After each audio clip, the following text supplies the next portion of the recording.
네, 지금 아마도 그 실습 환경이 아직 준비가 안 되신 분들이 계신 것 같아서 네, 그거 좀 이따 보면서 기본적으로는 다커가 일단 설치는 되셔야 될 것 같고요. 아마 그 운영체제마다 좀 다르긴 할 텐데 제가 그 다커 머신이라고 그 작성한 부분은 약간 버추얼박스에서 띄우시는 분들 계셔서 넣었던 거고, 다커 런이 끝나고 다커 PS 해보시고 일단 서비스가 잘 떠 있는 걸로 보이시면은 로컬호스트 8080으로 붙으시면 됩니다. 그래서 제플린 화면까지 보이시는 게 일단 준비가 되신 것 같고요. 요거 앞에서 이제 있었던 장표인데요. 이게 스팍의 툴셋들이라고 하면 맨 하단에 이제 RDD 그리고 디스트리뷰티드 베리어블 스팍 클러스터에서 이게 뭔가 변수를 사용할 수 있는 부분들, 그리고 이런 것들이 로우 레벨 API이고요. 그리고 주로 이제 사용하시는 부분들이 요즘에는 이제 스트럭처드 API라고 해서 데이터 프레임 기반으로 다 하실 수가 있습니다. 그래서 그 뭐 BI 쪽이나 아니면 데이터 그냥 통계만 집계만 하실 거면 사실 데이터 프레임 사용도 아니고 그냥 스팍 SQL로 가능하시고요. 그리고 뭔가 이게 좀 데이터에 대해서 이따가 데이터셋에 대해서도 설명을 드릴 텐데, 그러니까 필요에 따라서 이런 것들을 사용하실 수가 있고, 그리고 앞에서 스트리밍에서 스트럭처 스트리밍 설명드렸고, 뭐 이런 분석 관련된 것들은 사실 이번 세션에는 들어가 있지는 않습니다. 그래서 이런 것들도 활용할 수 있다라고 보시면 될 것 같고요. 일단 제가 먼저 가이드 드린 스팍 구동하는 방법, 그러니까 사실은 스팍을 구동하는 건 아니고 제플린을 띄우는 방법입니다. 엄밀히는. 그래서 지금 실습 환경을 다시 말씀을 드리면, 이 스팍을 띄우기 위해서 뭐 스팍 클러스터를 구성할 수도 있는데, 제가 그거는 예전에 한번 구성을 해봤다가 문제가 되게 많았어요. 왜냐하면 스팍만 띄워서 되는 게 아니라 얀이랑 HDF에서 다 구성해야 되거든요. 그래서 리소스 이슈가 있어서 일단은 오늘은 제플린을 띄울 거고, 제플린에서 별도로 설정하지 않으면 그 제플린 안에서 스팍 컨텍스트를 띄웁니다. 그래서 스팍 드라이버가 제플린 안에 뜬다고 보시면 될 것 같고요. 그래서 여기서 이제 다커런으로 해서 원래는 제플린이 4040으로 뜰 텐데 요거를 이제 포트를 8080으로 띄우겠다는 내용이고요.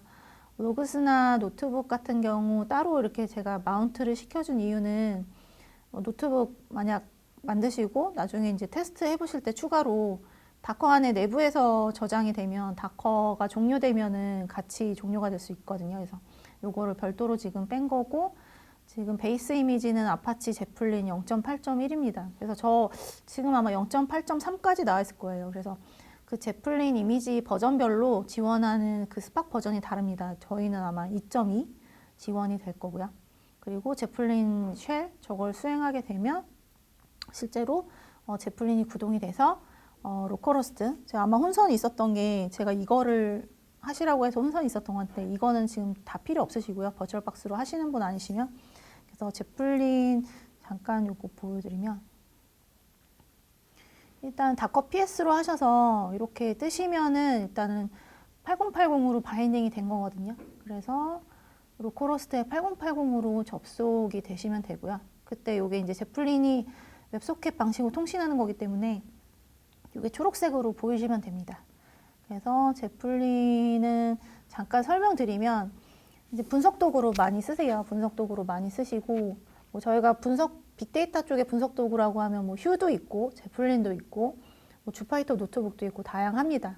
네, 제플린 같은 경우에 이제 스팍이 초창기 나왔을 때 사람들이 다 스팍 쉘에서만 작업을 하다가 제플린 나왔을 때 다 이제 열광을 했습니다. 왜냐면 뭔가 GUI 기반으로 뭔가 처리를 할 수 있기 때문에. 여기서 한번 이렇게 들어가서 눌러보시면은 이제 컨셉이 인터프리터라는 컨셉이 있습니다. 그래서 여기서 스팍이라고 한번 쳐볼게요.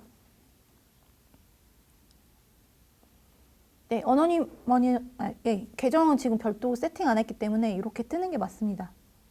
로그인이 안 되시나요? 별도 로그인 지금 계정 관리를 안 하고 있기 때문에 기본으로 이렇게 뜨시는 게 맞고요. 일단 스팍 여기서 보시면 퍼센트 표시가 계속 나올 거예요. 그래서 지금 그 예제로 드린 코드 보면은 뭐 퍼센트 스팍도 있고 쉘도 있고 막 이렇습니다. 그래서 그게 이제 각각의 셀마다 제가 이거를 헤더에 옵션을 주면 기본이 스팍이에요. 그래서 기본적으로 스칼라 기반으로 스팍 코드가 돌아갈 거고요. 그리고 이거를 막 변경을 하면서 쉘 같은 경우에는 퍼센트 쉘이고요. 코드를 미리 보신 분들은 보셨겠지만 뭐 스팍이 있고, 그래서 만약 이게 인터프리터를 제가 변환하겠다고 하면 앞에다 붙여주셔야 되고, 해당 인터프리터를 그냥 쓰겠다고 하면 코드만 붙이셔도 됩니다. 그리고 여기 보면은 지금 마스터가 로컬로 돼 있어요. 그래서 제플린에서 스팍을 실행을 하시면 여기서 이제 스팍 드라이버가 제플린으로 해서 물고 올라갑니다. 그리고 여기서 이제 코어는 로컬에 있는 코어를 다 쓰게 되고요. 그래서 만약 이제 뒤에서 클러스터 매니저 얘기가 나올 텐데, 만약 클러스터 매니저가 얀이나 아니면은 밖에 뭐 스탠드얼론으로 구성이 되어 있다고 하면 마스터 정보를 바꿔주시면 되겠죠. 그렇게 구성을 해서 쓰실 수 있고요. 일단은 여기서 이제 크리에이트 노트북 하나 생성을 하셔서 뭐 이렇게 하나 생성을 하십니다. 그리고 이제 최초로 지금 제플린만 띄우신 분들은 스팍 한번 쳐보시겠어요? 스팍이라고 쳐보시면 네, 이렇게 보면은 스팍 세션 뭐 이 정보를 가져오게 되고요. 그래서 여기서 4040 포트로 접속을 하시면 이렇게 스팍 대시보드가 띄워집니다. 저는 이제 미리 테스트로 이것저것 해봐서 이렇게 뜨는 거고요. 그래서 로컬호스트 일단 제플린 하시고 노트북으로 스팍 컨텍스트 생성하셔서 여기 보시면은 스팍 지금 2.2.1이죠. 여기 대시보드까지 들어가시는 거를 준비해 주시면 될 것 같고요.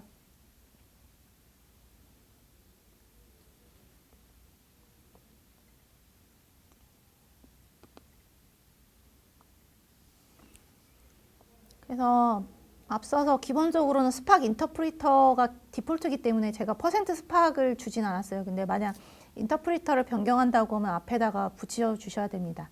그래서 스칼라에 대한 설명은 이따 잠깐 드릴 텐데, 그냥 코드 단순하게 실행해 보신다고 하면 아래 코드 한번 실행해 보시면 될 것 같아요. 그래서 어레이로 1, 2, 3, 4, 5를 가지고 그걸 이제 패럴라이즈 분산 데이터셋을 생성을 합니다. 근데 지금은 별 의미는 없는 게 저희가 클러스터 환경은 아니기 때문에, 일단 드라이버, 단일 드라이버 환경이기 때문에 큰 의미는 없습니다. 그래서 이것들을 패럴라이즈 하고 그 결과를 가져오는 그런 콜렉트하는 그것까지 한번 테스트를 해보시면 될 것 같고요. 저희가 이제 미리 배포드린 코드들을 보면은 일단 그 러닝 스팍에 사실 코드가 이것저것 되게 많아요. 그래서 요거를 한번 각각에 대해서는 제가 스트럭처드 API 할 때 설명을 드릴 텐데, 일단 좀 전에 해봤던 게 스팍 세션 드라이버 프로세스, 이거를 생성을 했죠. 스팍을 최초 실행을 하면 여기서 이제 아까 스팍 컨텍스트 스팍 세션이라고 나오죠. 그래서 아까 나온 것들 이렇게 확인하실 수가 있고요. 그리고 여기서 그냥 코드를 복사하셔서 여기서 붙이시고 Shift 엔터 치시면 돼요. 여기서 요거를 누르셔도 되고요. 아니면 Shift 엔터 딱 치시면 일단은 이게 베리어블 마이레인지를 레인지 함수 써서 일단은 그 넘버라는 데이터 프레임으로 생성을 한 거고요. 그리고 여기서 제가 이 값을 이제 모드에서 나누는 이것들을 해보도록 하겠습니다. 나눴고,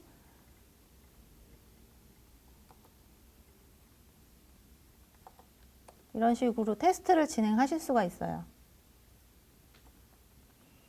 그래서 저희가 이제 실습하는 환경을 이제 말씀을 드리면, 좀 이렇게 코드 보시는 분들은 보셨겠지만 이거 자체가 데이터브렉스에 있는 스팍 더 데피니션 가이드에 있는 실습 코드들이에요. 그래서 이게 스팍 더 데피니션 가이드는 저희 나라에도 번역본이 있고요.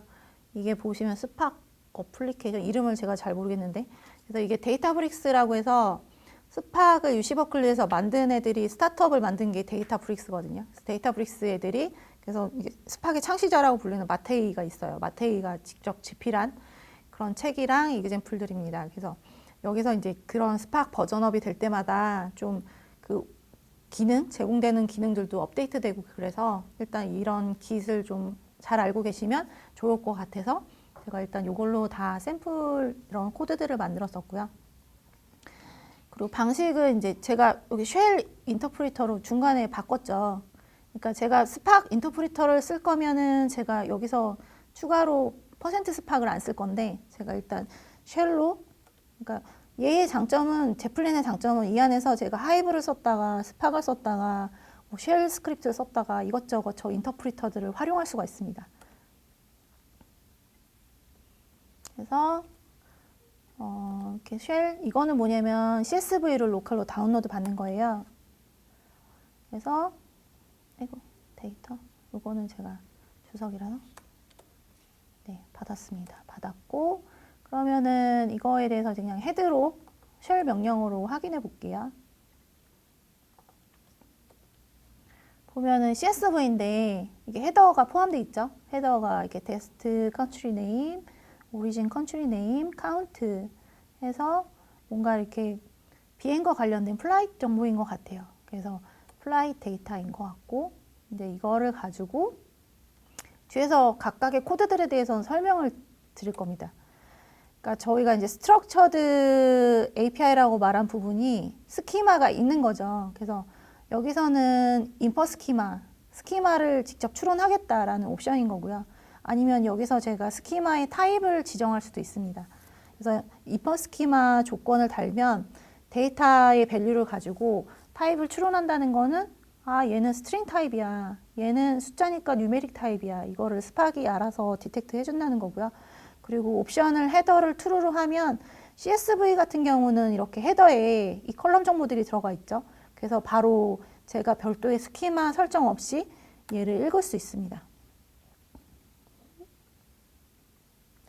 스팍으로 바꿔야죠. 네. 지금 보면은 스팍으로 이렇게 바꿔서 제가 위에다가 다 추가는 해놨어요. 그래서 이 인터프리터를 변경하실 때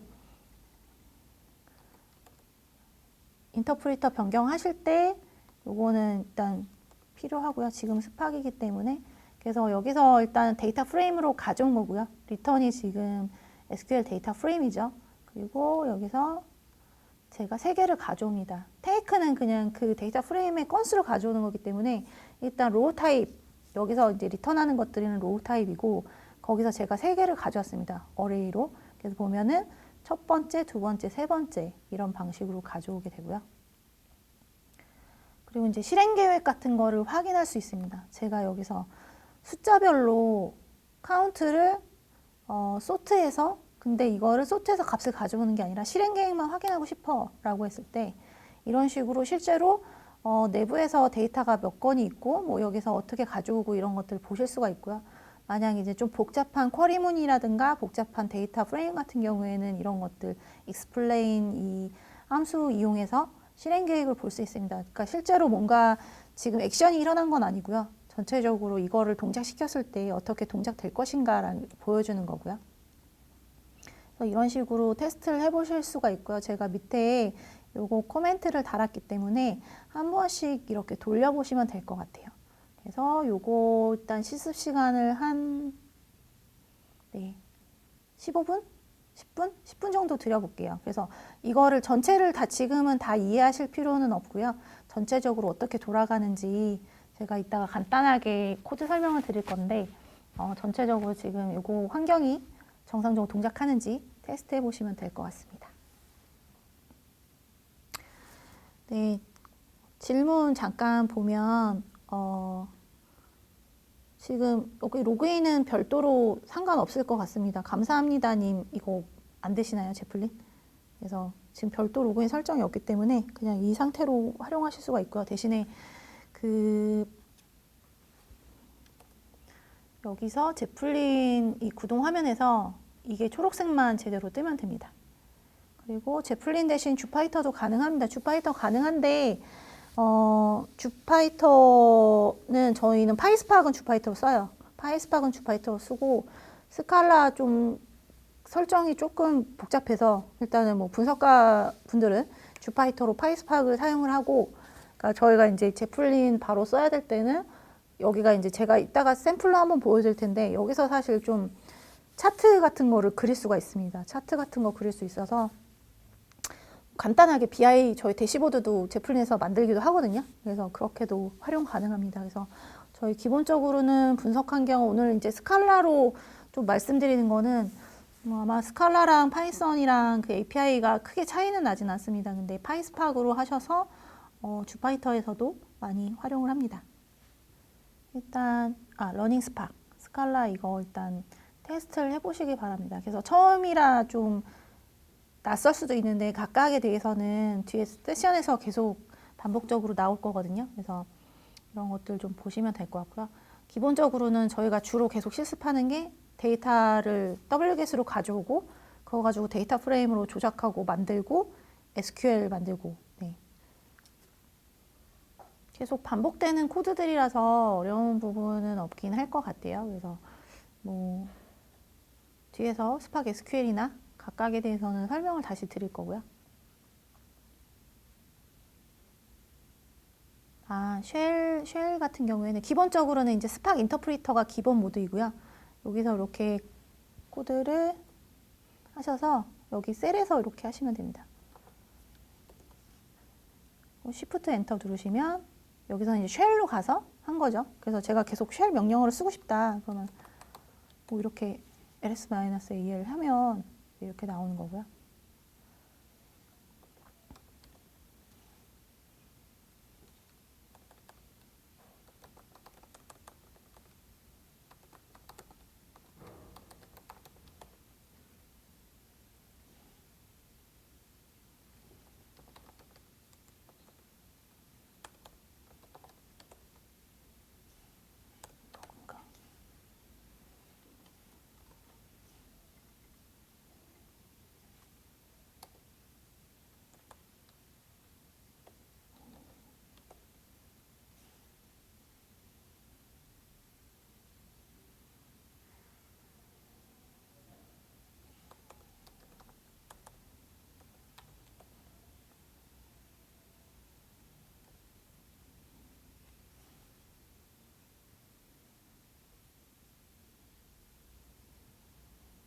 지금 아마 그 디렉토리가 제플린이 이렇게 떨어져서 헤드 이렇게 하시면은 해당 CSV 확인하실 수가 있습니다.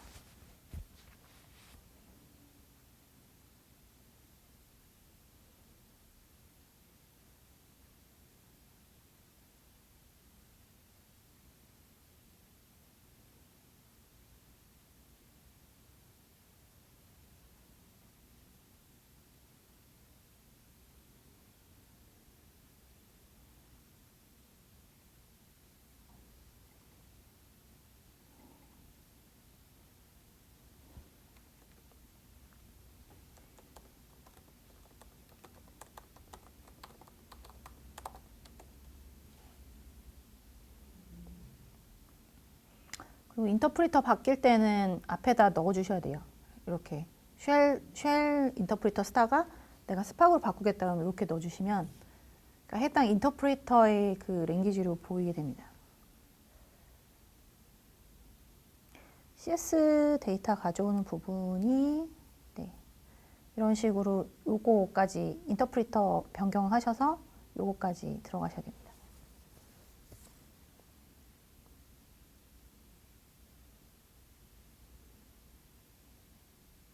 이거 때문에 그런 것 같아요. 얘를 삭제하셔야 될 것 같습니다.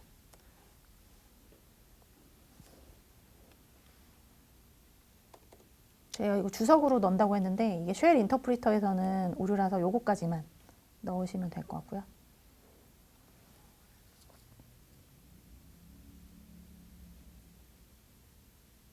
네, 데이터를 지금 보면은 wget으로 해당 깃에서 받아온 다음에 그 다음에 데이터 확인하고 그거 가지고 데이터 프레임 생성하고 이런 방식이라서요. 데이터는 로컬에 받게 되고요. 그리고 다커런을 못 하셨으면 다커 설치가 아직 안 되신 것 같은데요. 그래서 OS 다커런을 못했다고 하시는군요. 일단 다커 설치를 먼저 하시고요. 그 다음에 커맨드 라인으로 다커런 그 명령어를 입력하시면 됩니다.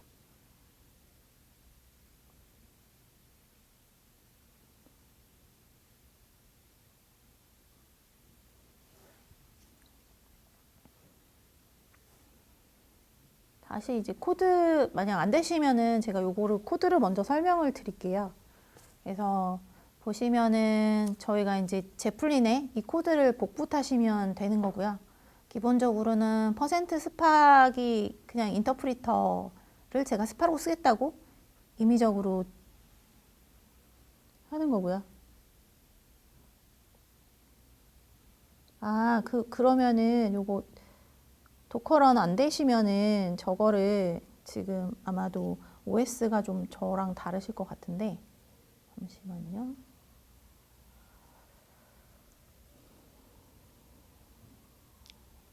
일단은 여기 뒤에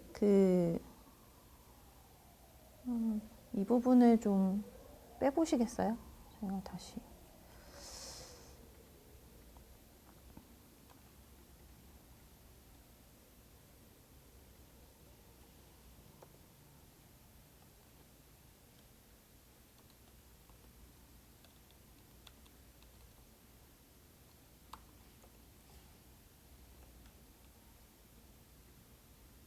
이렇게 한번 해보시겠어요?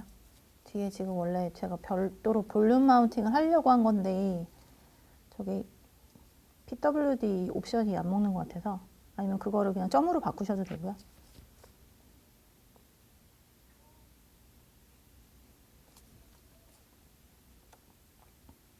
그래서 코드로 설명을 드리면 일련의 코드들이 데이터 프레임을 만들고 그리고 데이터 프레임을 연산하고 변환하고 그걸 다시 뭐 질의하고 뒤쪽 코드에서는 그걸 또 별도로 저장하고 이런 작업들이 일련의 작업들이 수행이 됩니다.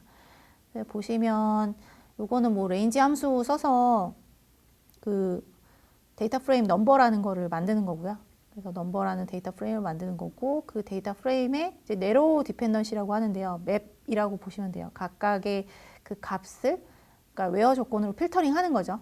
이 모드 값이 0인 걸로 해서 실제로 그것들의 전체 카운트를 구하는 그래서 여기서는 지금 액션이라고 하는데 저희가 데이터를 변환하는 거는 트랜스포메이션이라고 하고 데이터에 실제적으로 물리적으로 뭔가를 이벤트가 발생하는 거 그걸 이제 액션이라고 합니다. 액션이 이제 드라이버 쪽으로 연산해서 각각의 익스큐터들이 데이터를 연산해서 드라이버 쪽으로 돌리는 작업들을 액션이라고 하고요.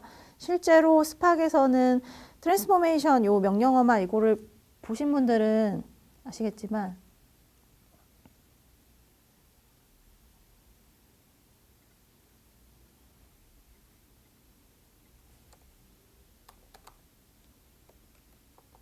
아이고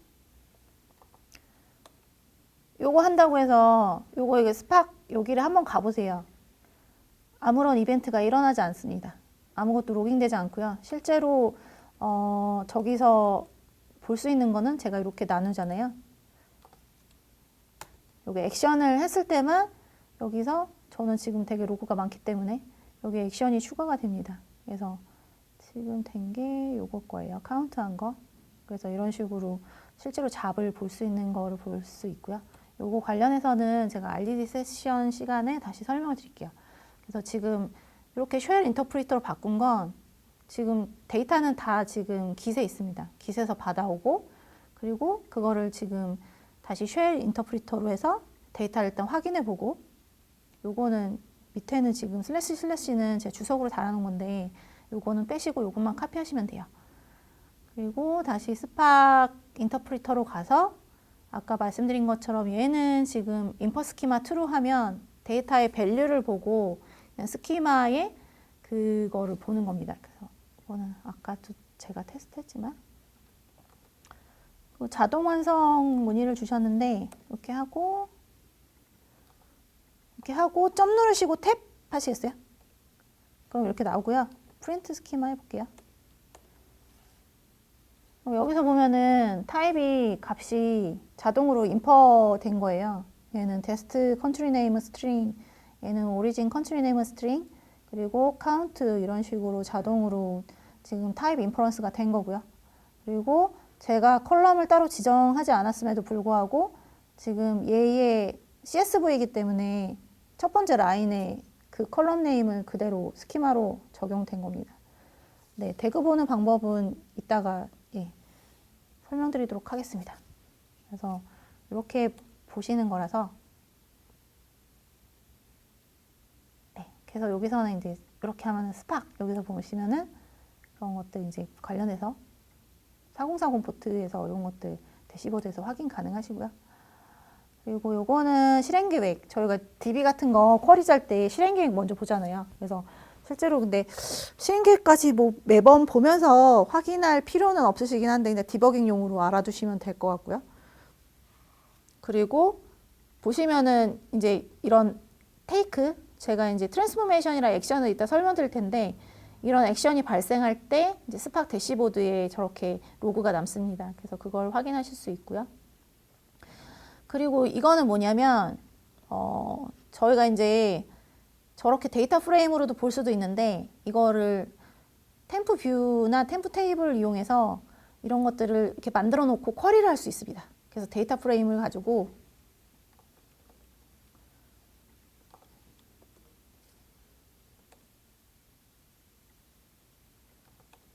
그래서 이렇게 하시고, SQL이죠 그냥.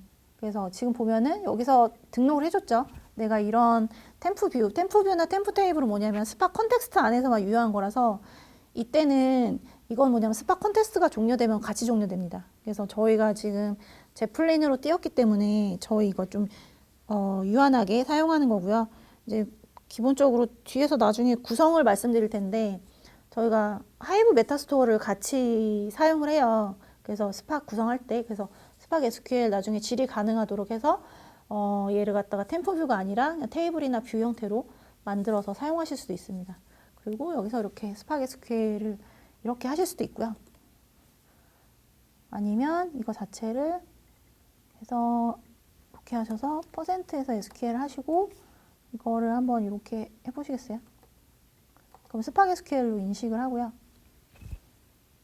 여기서 이제 차트가 나옵니다. 지금은 되게 단순해서 여기서 이런 차트들을 가지고 나중에 대시보드도 구성 가능하세요. 그래서 사실 BI로도 쓰기도 합니다. 지금은 값이 좀 그래서 그렇지만.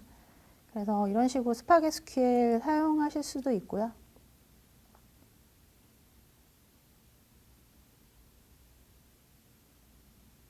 그래서 이거에 대한 데이터 프레임에 대한 통계도 이렇게 보실 수가 있습니다. 그래서 위에서 데이터 프레임을 SQL 웨이라고 만들었죠. 그래서 만들고 대신에 얘는 제가 다시 스팍으로 돌릴 거고요.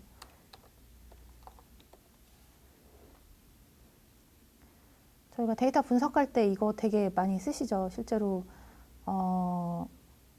이 뭐 민값, 스탠다드 데비에이션, 민맥스, 카운트. 그래서 저도 데이터, 그러니까 학습하기 전에 중간에 데이터 확인하고 이 용도로 좀 많이 쓰거든요. 그래서 이런 정보들 확인하실 때 유용하게 쓰실 수도 있고요. 그리고 뭐 이것도 SQL이랑 동일하게 이런 실행 계획 확인하실 수 있는데, 이건 디버깅용이기 때문에 해보시면 될 것 같고요. 그리고 보시면은 요거를 두 개를 비교를 해보시면 돼요. 제가 위에서는 데이터 프레임으로 이거를 실행한 거고 밑에는 SQL로 실행한 건데 두 개의 실행 계획이 동일합니다. 그 부분은 뒤에서 다시 설명을 드릴 거고요. 그리고 요거는 무슨 함수 같은 거 이렇게 넣어서 뭐 이렇게 select max 이렇게 할 수도 있고, 아니면 SQL에는 이거는 뭐 내장 함수들 그냥 사용하실 수도 있고요. 그래서 뭐 이거는 뒤에서는 뭐 동일한 쿼리를 데이터 프레임으로 구성을 해서 이런 것들 보실 수가 있습니다. 그래서 뭐 이거는 그냥 실행해 보시면 될 것 같아요. 각각 뭐 피보팅하고 집계하고 뭐 이런 것들 실행해 보시면 될 것 같고요. 질문 중에 CSV 함수로 파일을 불러오는데 경로가 HDFS 경로로 불러옵니다. 현재 로컬 패스로, 기본이 지금 아마 그 실행하시는 거를 하도 클러스터에서 하시는 것 같네요. 그래서 로컬이면 아마 로컬 바로 하셔도 될 것 같은데, 잠시만요. 지금 아마 하도 클러스터 안에서 작업을 하시는 건가요? 이게 아마 기본을 요거 말씀하시는 것 같은데, 로컬인 경우에는 지금 아마 하드 클러스터에서 하시면 기본적으로 저 패스가 HDFS 패스 이런 식일 거예요. 그래서 파일 요거를 접두어를 붙여 주셔야 될 것 같아요. 네, 맞습니다. 그래서 이렇게 접두어를 붙여주셔서 사용을 하시는 게 좋고요. 네, 기본적으로는 이게 HDFS 패스로 마운트되어 있어서 그걸 인식하실 것 같습니다.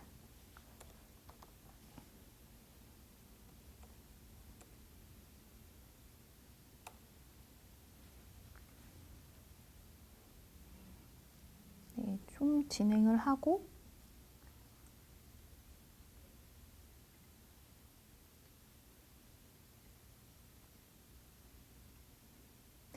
그래서 좀 이렇게 쉬엄쉬엄 하시면서 네, 대그 부분 네, 이따가 설명드릴게요. 네, 좀 이렇게 하시면서 좀 실습하시면서 약간 중간중간 제가 뭐 말씀드리고 이렇게 진행을 해볼게요. 그래서 RDD를 알아야 되냐라고 하면 사실 스팍의 코어이기 때문에 기본 개념을 아시는 건 중요하고요. 아까 이제 어떤 분이 질문 주셨는데 이거 RDD까지 다 공부해야 되냐라고 말씀하셨는데 RDD 개념만 알고 계시면 되고 지금은 데이터 프레임 이용해서 다 사용하실 수 있기 때문에 RDD 프로그래밍 하실 일은 없으실 거라고 생각합니다. 근데 이게 기본 그 스팍의 개념이고 사상이기 때문에 아시는 게 좋고요. RDD는 Resilient Distributed Dataset, 그러니까 뭔가 탄력적인 분산 데이터셋을 말하는 거고요. 그래서 이거는 데이터 컨테이너를 말합니다. 그래서 스팍의 모든 다른 프로세싱들은 다 RDD 기반으로 모든 것들을 다 이제 쉐어한다고 보시면 돼요. 뭐 이게 분석이든 SQL이든 이게 데이터 프레임이든 간에 사실 코어에는 그 스팍 RDD를 기반으로 하고 있다는 거고요. 아까 스트리밍도 마찬가지고요. 그래서 이런 RDD의 앱스트랙션을 쉐어하는 그 어플리케이션. 그래서 지금 아까 혹시 대그 그 비주얼라이즈를 혹시 보신 분들은 모르겠지만 뭔가가 제가 이제 뒤에서 트랜스포메이션이라고 말씀을 드릴 텐데 제가 뭔가 데이터에 가공을 하면 계속 변환되면서 새로운 RDD가 생깁니다.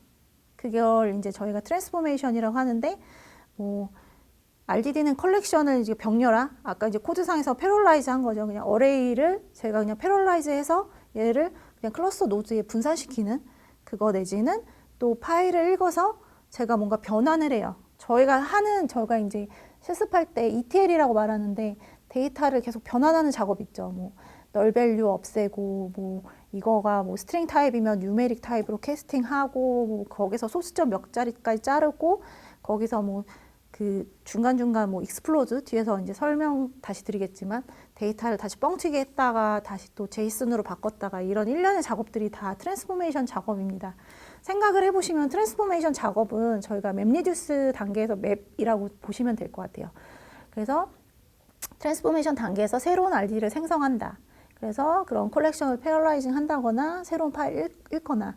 근데 여기서 중요한 게 이제 폴트 톨러런트라는 말이 나옵니다. 그래서 앞에서 이제 스트리밍 얘기를 할 때 그 폴트 톨러런트, 뭐 하드베에서도 폴트 톨러런트 이런 얘기를 계속 하는데 그 케이스에 대해서 뒤에서 다시 한번 말씀드리도록 하겠습니다.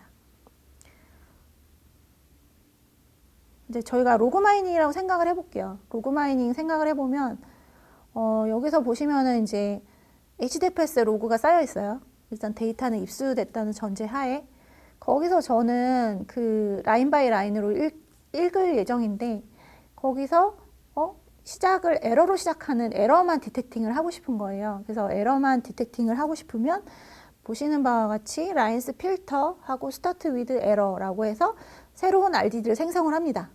그리고 거기서 이제 탭으로 에러가 포함된 RDD, 에러스 RDD를 따로 만든 다음에 거기서 맵 작업을 하는 거죠. 맵 작업을 하는데 탭으로 다 스플릿을 해서 로그상에 탭이 있나 봐요. 그래서 그 메시지들을 따로 모읍니다. 그래서 에러라고 있는 것 중에 탭으로 스플릿해서 두 번째 있는 값을 메시지로 가져오고 그거를 지금 캐싱을 합니다. 캐싱을 하고 그래서 원하는 거는 뭐냐면 그 에러 메시지 중에 푸가 몇 개고 바가 몇 개인지를 하는 간단한 예제라고 보시면 돼요. 그래서 보시면은 처음에 파일을 읽으면 베이스 RDD가 생성이 됩니다. 그리고 그 안에서 지금 필터라든지 맵을 통해서 뭔가 데이터를 변환하는 거죠. 이때 이제 새로운 RDD가 생성이 되는 거고요. 이 단계가 트랜스포메이션 단계입니다. 그리고 실제로 액션 단계는 저렇게 드라이버 쪽으로 뭔가 이벤트가 날아가는 거죠. 그래서 카운트 하는 거가 액션 단계인 거고 아까 말씀드린 것처럼 저렇게 RDD가 뭔가 변환이 있을 때마다 트랜스폼드 RDD를 계속 생성합니다. 액션하기 전까지. 변환되는 그 단계까지 트랜스폼드 RDD를 계속 생성을 하게 되고요.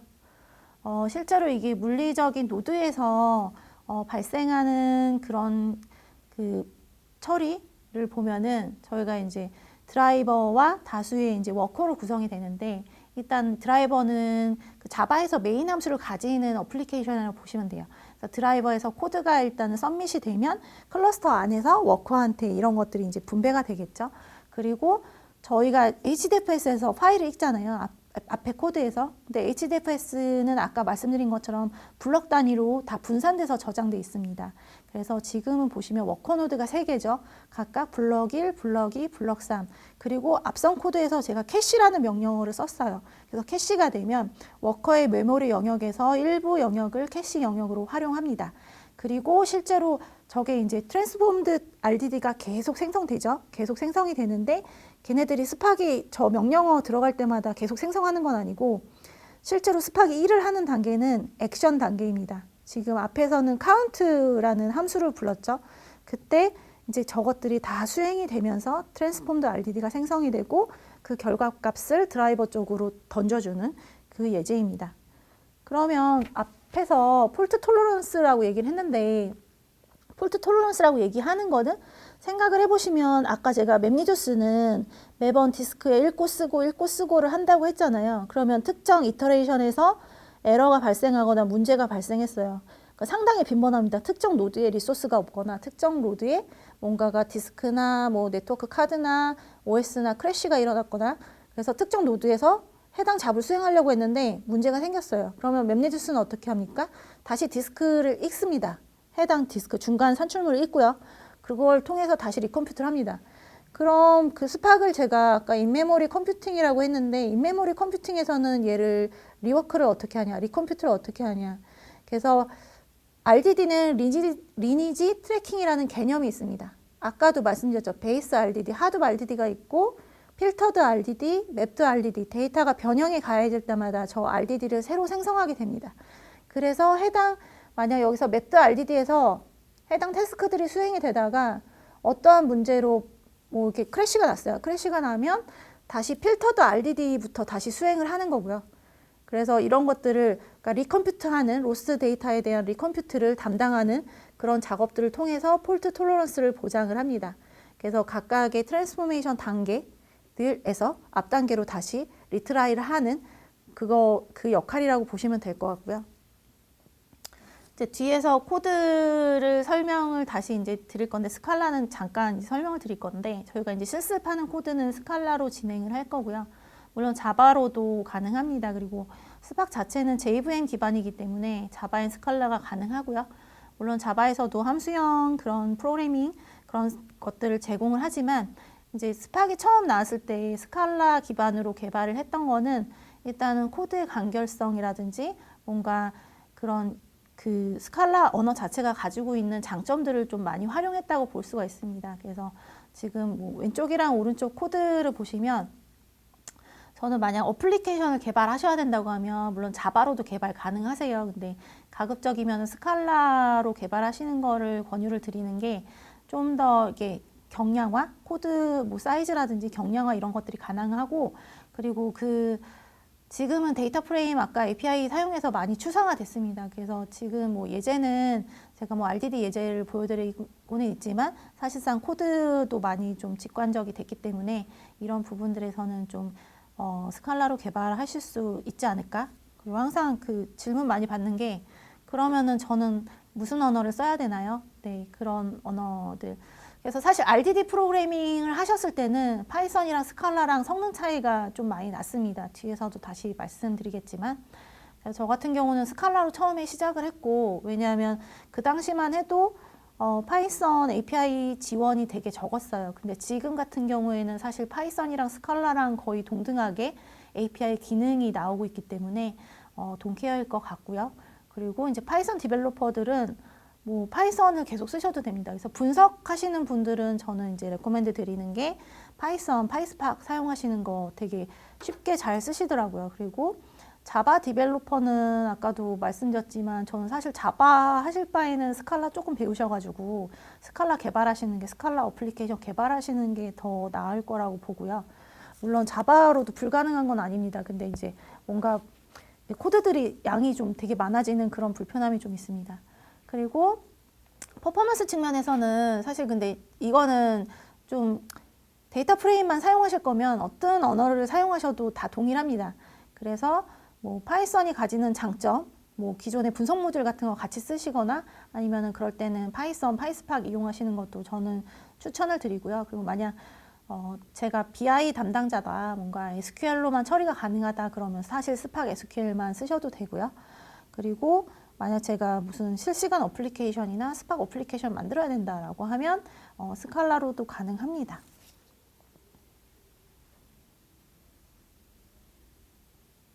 네, 중간에 질문이 또 들어왔는데요. RDD의 캐시의 의미가 이해되지 않습니다. 이거는 이제 캐시는 뒤에서 다시 한번 설명을 드릴 텐데 저희가 데이터를 한번 작업을 해보시면 한 번만 트랜스포메이션 해서 끝나지가 않아요. 그러니까 예를 들면 원천 데이터를 읽고 원천 데이터가 하둡 데이터라고 생각을 하고 그 안에서 데이터 프레임을 제가 4개를 만든다고 볼게요. 데이터 프레임을 각각 목적에 따라서 데이터 프레임을 4개를 만드는데 제가 각각 데이터 프레임을 데이터를 집계를 해서 다시 하둡이나 다른 그 물리적인 뭐 아니면 DB라든지 이런 쪽으로 저장을 하려고 합니다. 집계 테이블 생성이라고 생각을 해보면 그럼 뭐냐면 중간에 캐시를 하지 않으면 얘들은 각각의 액션마다 다시 데이터 프레임을 그러니까 각각의 데이터 프레임의 액션마다 다시 하둡 데이터를 읽습니다. 그래서 요거는 제가 지금 계속 말로 설명드리는데 이따 데이터 프레임 할 때 캐시 한번 다시 말씀드릴 거고요. 그래서 왜 캐시를 썼는지 그 부분. 그러니까 제가 만약 한번 데이터 읽고 그냥 처리하고 끝나는 거면 캐시를 쓰실 필요는 없고요.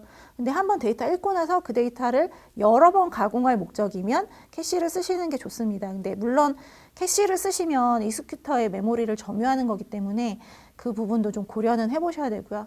그리고 분석 같은 거 할 때는 데이터를 일단 로딩을 하고 그거를 캐시를 해놓고 그 다음에 그 안에서 계속 데이터 변환 작업을 되게 많이 하거든요. 그럴 때 좀 유용하게 쓰실 수도 있습니다.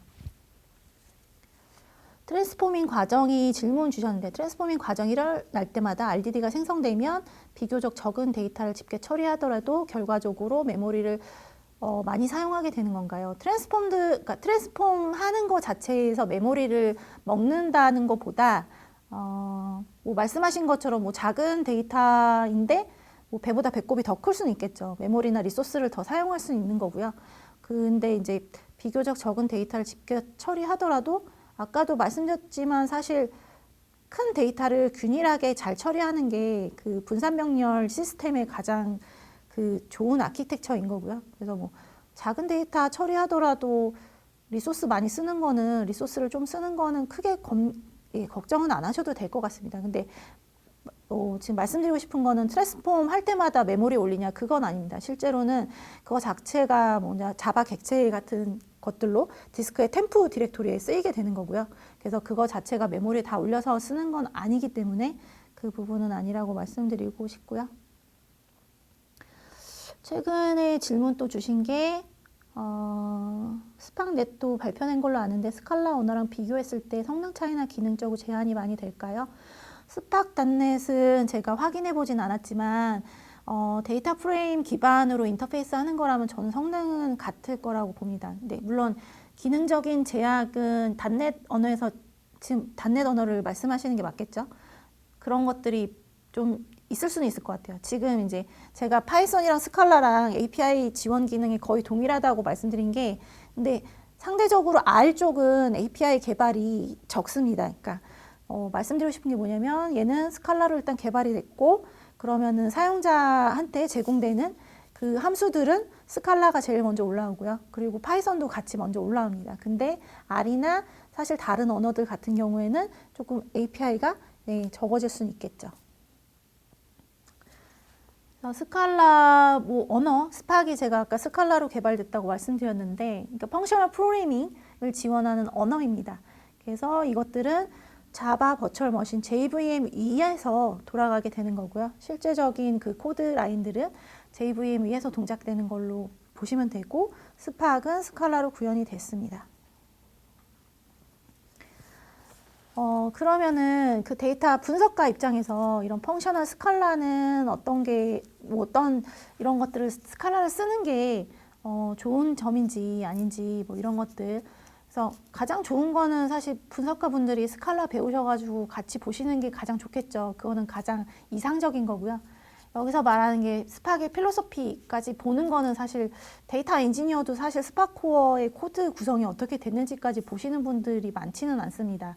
그래서 뭐 이런 것들은 선택적으로 하실 수 있는데, 사실 여기서는 뭐 베러 퍼포먼스라고 하는데 오버헤드를 줄이고, 근데 지금은 사실 데이터 프레임을 사용하시면, 스트럭처드 API를 사용하시면 저런 부분들은 지금 많이 스팍 코어에서 개선이 됐기 때문에 큰 차이는 없으실 거고요.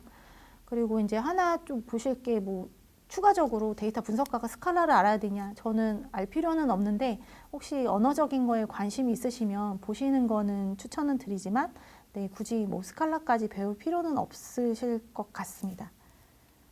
그래서 저희가 이제 실습을 해야 되니까 몇 가지만 좀 말씀을 드리면, 스칼라 자체에서 이제 변수 선언하는 거, 그래서 bar하고 x에 대해서 타입 값이랑 그리고 이제 변수를 선언하는 거고요.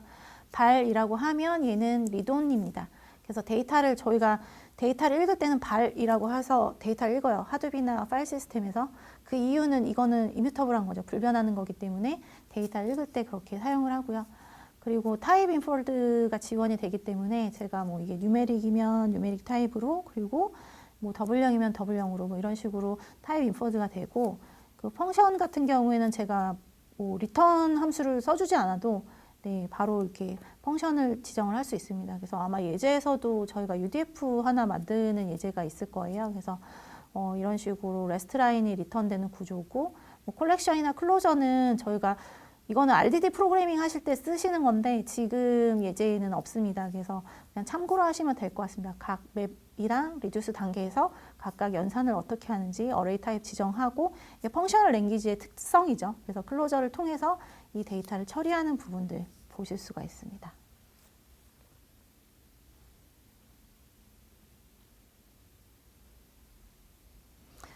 그리고 이제 스파기 어플리케이션, 제가 앞에서 트랜스포메이션이에요, 액션이에요 계속 말을 하는 게 있는데, 그거를 다시 한번 정리해서 말씀드리면, 트랜스포메이션은 맵, 필터, 그룹 바이, 조인, 저희도 데이터 프레임으로 이따 예제를 실시할 텐데 아까 코드에서 보신 것처럼 필터링하고 그룹 바이하고, 저희가 아마 조인 예제는 나중에 나오겠지만 뭐 이런 식으로 원천 데이터를 읽고 나서 뭔가 변형을 계속 가합니다. 변형을 계속 가하고요. 그리고 아까 말씀드렸죠, RDD에서 계속 파생해서 새로운 RDD를 만들고, 그 새로운 RDD, 리니지 트래킹을 통해서 특정 RDD 수행 시 문제가 발생하면 이전 RDD를 다시 리트라이 한다고 말씀드렸잖아요. 그래서 저희가 레이지 오퍼레이션이라고 합니다. 그래서 여러분이 저런 맵, 필터, 그룹 바이를 막 하셔도 실제로 스팍 대시보드에서는 아무것도 나오지 않습니다. 스팍이 1을 하진 않고요. 근데 스팍이 1을 하는 시점은 언제냐? 액션하는 단계입니다. 카운트, 콜렉트, 세이브. 뭔가 리절트를 리턴하거나 드라이버 쪽으로, 아니면 스토리지에 뭔가 저장하는 그런 이벤트들이겠죠. 저희가 앞선 코드에서 콜렉트하거나 카운트하거나 뭐 쇼하거나 이런 것들 보셨을 겁니다. 그래서 그런 것들이 실제 액션이고, 액션이 발생했을 때 그 스팍 대시보드에 그런 태그들이 보이게 됩니다. 그래서 왜 그러면은 레이지 오퍼레이션, 레이지 이밸루에이션 왜 저거를 왜 늦게 하는 거냐고 질문을 하실 수도 있을 것 같아요. 왜 액션 단계에서 스팍은 1을 합니까? 저는 앞서서 해야 될 일에 대해서 트랜스포메이션 단계에서 이미 다 말을 하고 있는데요.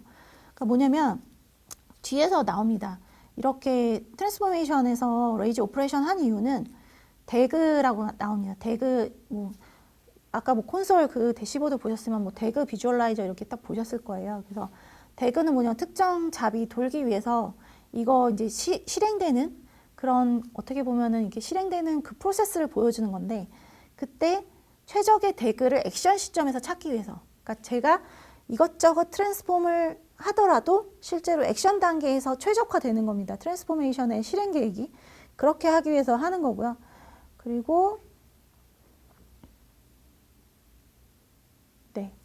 이걸 오퍼레이션을 다시 보면은 제가 두 가지가 있다고 말씀드렸죠. 트랜스포메이션이랑 액션 단계가 있고요. 그리고 아까 말씀드린 것처럼 처음에 RDD를 읽고 저희가 데이터를 계속 변환합니다. 컬럼도 추가했다가 삭제했다가 뭐 이 널값도 제거했다가 모양도 바꿨다가 스트럭처도 바꿨다가 트랜스포메이션을 하게 되고요. 그때마다 새로운 RDD가 생성이 되는 거고요. 그 RDD에 대해서 리니지 트래킹을 제공을 합니다. 그래서 특정 그 트랜스포메이션 단계에서 문제가 생겼을 때 이전 단계에서 다시 리컴퓨트 할 수 있도록 폴트 톨러런스를 제공을 하는 거고요. 그리고 실제 액션이 일어났을 때 결과를 드라이버 쪽으로 리턴하거나 아니면은 외부 스토리지나 외부 그런 익스터널 시스템에 저장하는 그런 것들을 볼 수가 있습니다. 그래서 RDD 오퍼레이션, 이 오퍼레이션은 RDD 오퍼레이션도 있고 스트리밍의 오퍼레이션도 있고 데이터 프레임의 오퍼레이션도 있고 각각마다 있습니다. 그래서 참고로 하시는 게 일단 기본적인 사상은 RDD 오퍼레이션이랑 동일하고요. 그 외에 이제 추가적으로 그런 스팍의 컴포넌트 특성상 추가적인 오퍼레이션이 가능한 거고요. 그래서 트랜스포메이션은 기억해 두실 거는 새로운 RDD를 생성한다 라는 거고 그거에 대한 함수들이 맵, 필터, 옆에 있는 그런 것들이고 액션은 드라이버 쪽으로 결과를 리턴하거나 아니면 세이브하는 것들을 실제 액션이고 스팍이 일을 하는 시점은 액션 시점이다 라고 보실 수가 있습니다.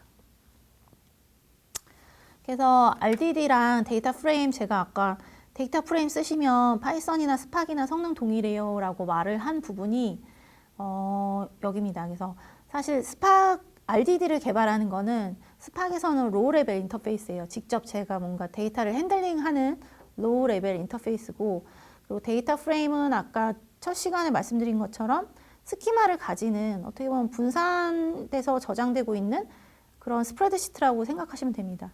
그래서 데이터 프레임은 캐시드 되고 그리고 또 옵티마이즈 됩니다. 뒤에서 이제 옵티마이저에 대해서 얘기를 할 텐데 스팍에 의해서 그래서 이게 언어가 파이썬이든 이게 스칼라든 R이든 데이터 프레임을 사용하게 되면 동일한 성능을 보여주게 됩니다. 그래서 데이터 프레임은 저희는 스팍 코어는 항상 RDD예요. 그래서 RDD랑 쉐어드 베리어블 이런 스팍 코어 API 위에서 구성돼서 기능을 지원하기 때문에 아래 차트처럼 파이썬, 스칼라는 사실 RDD에서 큰 성능 차이를 보였었고요. 이때는 거의 분석가분들이 많이 못 쓰셨어요. 성능이 너무 저조해서 파이썬 같은 경우는. 근데 이것들이 데이터 프레임으로 올라오면서 언어에 상관없이 동일한 성능을 보인다. 그래서 왜 그런 성능을 보이는지 뒤에서 다시 한번 설명을 드릴게요.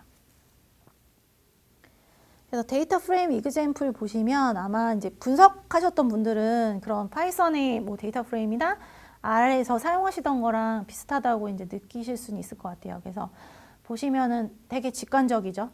유저에서 뭔가 필터링을 하는데 유저의 나이가 뭐 21살보다 적은 것들은 내가 스튜던트라는 데이터 프레임을 만들 거야 라고 하는 거죠. 그래서 새로운 데이터 프레임을 만드는 거고 이것들이 이제 스튜던트라는 데이터 프레임을 만드는 거고요. 그리고 판다스 라이크한 신텍스도 제공을 합니다. 다음과 같은 뭐 신텍스도 제공하고요.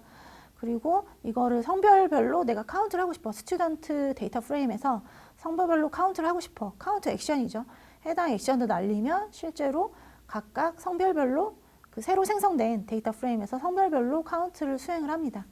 그리고 다른 그 데이터 프레임이랑 조인할 수도 있습니다. 그래서 레프트 아우터, 그러니까 로그 기준으로 해서 스튜던트 기준으로 해서 로그를 붙이는 거죠. 데이터 프레임을 붙이는 거고 그 로그의 유저 아이디랑 그리고 유저의 유저 아이디 통해서 만약 유저의 그러니까 그 스튜던트 그 기존에 있는 데이터 프레임에 새로운 데이터 프레임을 이렇게 조인해서 하는 방식을 볼 수 있습니다.